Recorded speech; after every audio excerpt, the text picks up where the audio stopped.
I think we should dive deep into the viewer mailbag. I'm so excited for Mailbag Fridays. All right, I love it. I love it. I haven't looked at this. I'm going to be taking notes like normal. You read it all out, and we'll talk about it. Alrighty. I'm gonna dive into my laptop.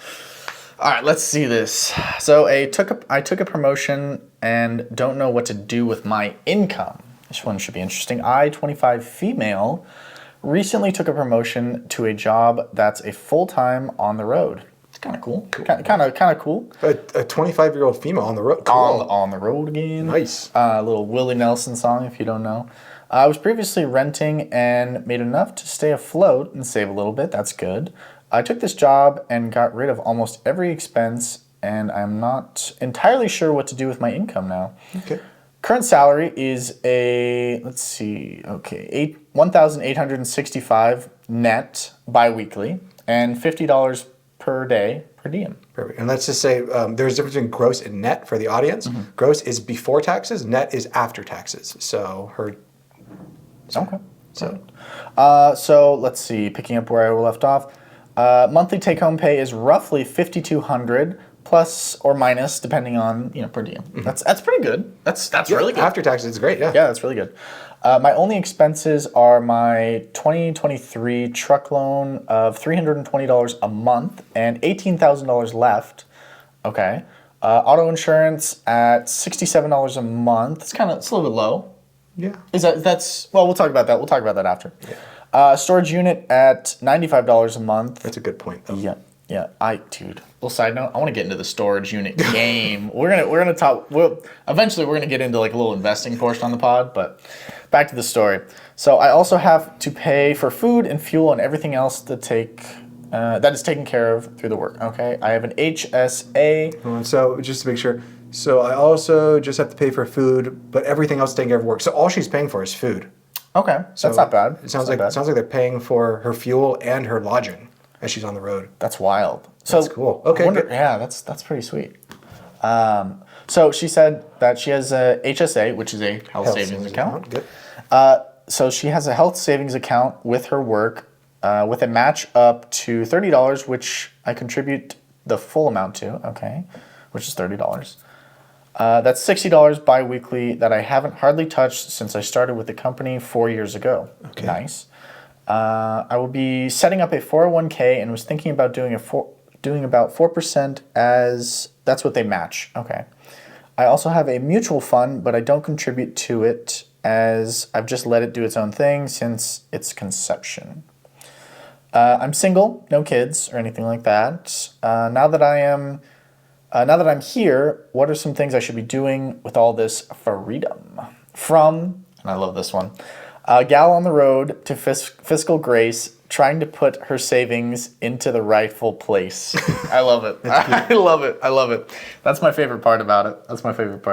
So beautiful. That's pretty sweet. So she's sitting in a good spot. Dude, I mean, congratulations to you. That's awesome. You have the perfect kind of problem. Mm-hmm. I'm making too much money. What should I do with it? Yeah, so you don't have to pay for gas. Yeah, you don't have to pay for gas. You don't have to pay for living. There's a lot of good things, but I am so happy that congratulations to you. Like, honestly, like, kudos.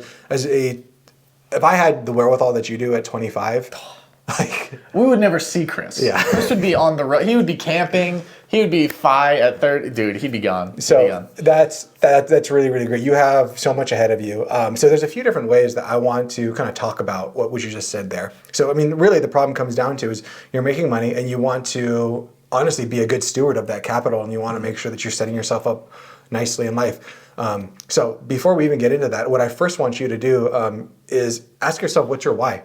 Going back to the first part of the Fight Crash Course, what's the thing that lights you up in life? What do you want out of life? Because a good advisor should work on that and try to make sure that we're equating what you want with what you have, not trying to imply or impart what they want of their lives onto you. And could we get a little quick example of what a why could be? Like, what's your why, Chris? My why is, I kind of bring it down to a few different things. Number one is my family. Mm-hmm. Number two, my friends, my fitness, and then my finances.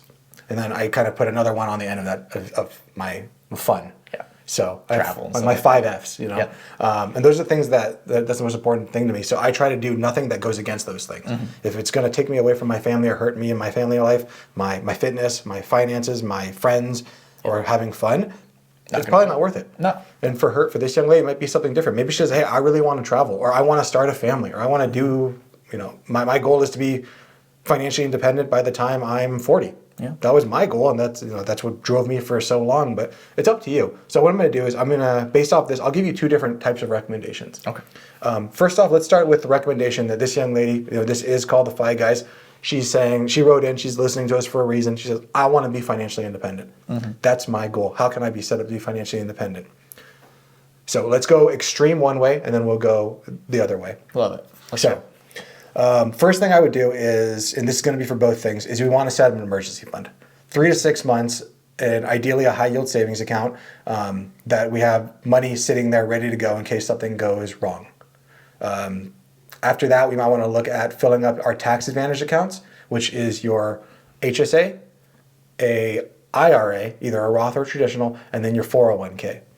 And then after that, if we have anything left, we can maybe put it into a taxable brokerage account. You're young. It sounds like you've basically sold everything. So be careful about lifestyle inflation. And we want to make sure we set up automatic outflows from our accounts to be invested automatically. Because whenever you have to put your mind into things, that's when things start to mess up. So try to automate as much as you can. So this is run through a quick example. So if you do open up a IRA, that's an individual retirement account, remember, you can always go back and listen to the different investment vehicles podcast that we did a few ago. For you, based off you being 25, I'd probably say a Roth. You're only 25 years old. By the time you retire, or by the time you reach 59 and a half, we still have like 20 or 30 years almost. And taxes are definitely going to be more than that. So you can contribute up to $6,500 this year into a Roth IRA. I would also try to make sure you're maxing out your HSA contributions, which is $3,850 a year. You did say that you're already putting money into an HSA and you haven't touched it in years. Please do this. Go into your HSA. Make sure that it's actually getting invested. Unfortunately, I have met clients who put their money into a Roth or put their money into a traditional for years, but they never actually went into the account and invested it. So it's just sitting there. It was just sitting there in cash. So please, if you take nothing away from that, check your accounts and make sure that they're being invested. That goes for everyone. Yeah, it goes for Check your everyone. accounts, Check guys. your accounts. Just check them. Don't be afraid. And then always make sure that you're at least getting that match, that 4% match for your employer. So I'm glad you're setting that up. And then remember, the max contribution for that you can put in is $22,500. At least get the match. So let's just go ahead and say that you really want to pursue FI. Your goal at 25 is I want to be financially independent ASAP. There are so many different types of financial independence. The one that I am in and the one that I really like for people is Coast Fi. That's where you've saved up enough money young enough that you never have to save any money again. But by the time you reach retirement age, you'll be able to retire and not have to worry about money. And therefore, all the money that you have that you're bringing in from your income, you can live your life, you can have fun without having to worry about also putting money away for the future. That's beautiful. So let's say that we just say that's what you decide to do. You want to forego a little bit of living now for being able to live bigger in the future. I'm not going to say that's right. I'm not going to say that's wrong. That's up to you to decide. So in year one, let's say we max out all three of those accounts. That's the Roth IRA. If you have access to a Roth 401k, I would also do that. If you don't, just do the traditional 401k. We max that out and we max out the HSA. That's saying that we're saving about, I don't know, what is that? About $30,000 a year. So we save $30,000 into qualified accounts. At 25, saying that you don't retire until you're 65, so over the next 40 years, compounded 8%, so it's just in the market, you're going to have $714,000 from 1 year of work. 1 year of working hard. Let's take it to the next level. We do it for 2 years. So for 2 years, we max out all of those accounts. And that's not saying that Congress actually increases the amount, which they will. We're just going to stick with what we know. After 2 years, so you save up for 2 years, we now do that for the next 39 years of just keeping that money in there. When you retire, given that you did Roths for both of those accounts, you have $1.3 million. That's a good amount. At 65, that's about enough to retire. Do that for 3 years, you will have just under $2 million. That's just due to the power of compounding. So if you want to do that, that's great. And let's talk about that a little bit of what that means for you. So if you're making $52,030 a month, That is $62,000 a year after taxes. That's a really good income. Yeah. If you max out all the accounts, again, that's about $30,000. Again, you told me you have no housing costs, No children. no fuel costs, no kids, no nothing. So let's say your car payment is your car payment and your storage. I don't know what you pay on food, but let's say you're using your entire per diem, which is $1,500 a month. So let's say your expenses are about $2,000 a month. If you're going hard in food, spending $1,500 a month in food is going to be, It's kind of hard. that's $50 a day. Ideally, you're not doing that. You can probably save more, but I don't know. You're on the road, so do you? That still gives you $6,000 a year towards your wants. So you still have $6,000 a year, and you're saving $30,000 on top of that. So there's that way of doing it. The other way of doing it is, remember, I always talk about seasons of life. There's what your body can handle, how much money you have, and then how much time you have. Right now, you are in the season of life of your body can handle a lot, and you have a lot of time. And right now, we're building our money. So if you're deciding, hey, I'm only 25 once, I want to go and live life, what I would say we want to do is at least get the 401k match. I would say try to contribute, let's say about 20% of your money into your HSA and your 401k. Start setting yourself up really well, and then take that extra money and start investing them in memory dividends. Yeah. Being able to have fun, going out and just living your life to the best of your ability. And memory dividends could be a trip to Disneyland. You know, it's just trips, stuff like that. Do it. Stuff that makes you. Whatever lights you up. Yeah. Whatever that is to you, you can definitely do that. But I just love that she's being thoughtful of that. But you can definitely set up yourself, because you don't have to max out all the accounts. You can just put some money into them, but make sure that you start that flexing that muscle of the savings muscle and putting the money into accounts where they're investing for yourself, or just don't start spending it immediately. That's what I'm trying to get to. Final thing I want to get to, it was a really good point by Dom. You said your insurance is only $67 a month for a 2023 truck.